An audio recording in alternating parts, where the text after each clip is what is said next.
Hi, welcome to Talking Text. Our passage is 1 Peter chapter 5 from verse 8. Be sober-minded, be watchful. Your adversary, the devil, prowls around like a roaring lion, seeking someone to devour. Resist him, firm in your faith, knowing that the same kinds of suffering are being experienced by your brotherhood throughout the world. Peter exhorting the believers here again to be sober-minded. Already a few times in this book he said, gird up your minds, think correctly, know the gospel, understand the work of Jesus and believe in it. And so he's saying, I want you to think clearly. Poor thinking leads to poor decisions, which leads to poor outcomes.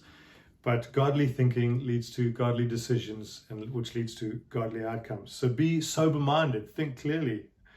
Be watchful. Not only do you need to think clearly, but watch. He says watch, see, perceive what is going on around you.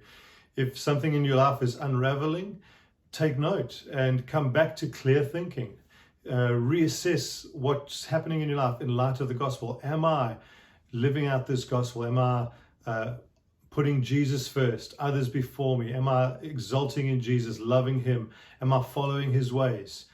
Think clearly and be watchful. And these are two great pieces of advice from Peter here. And I want to encourage you and ask you, are you sober-minded and are you watchful about what's going on?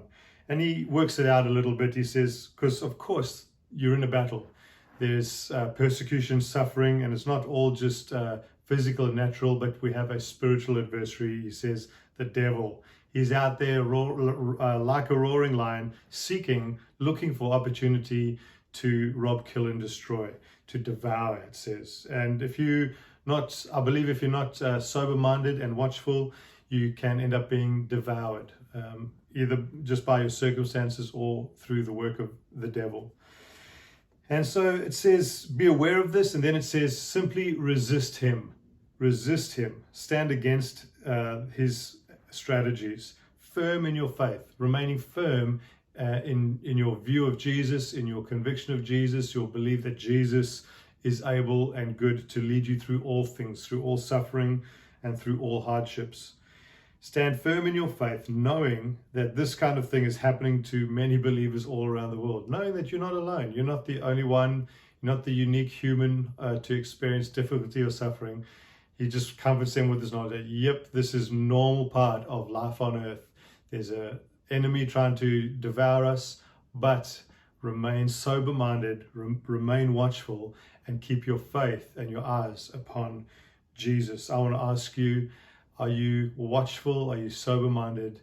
And is your faith in Jesus? Be blessed, and thanks for letting the text talk.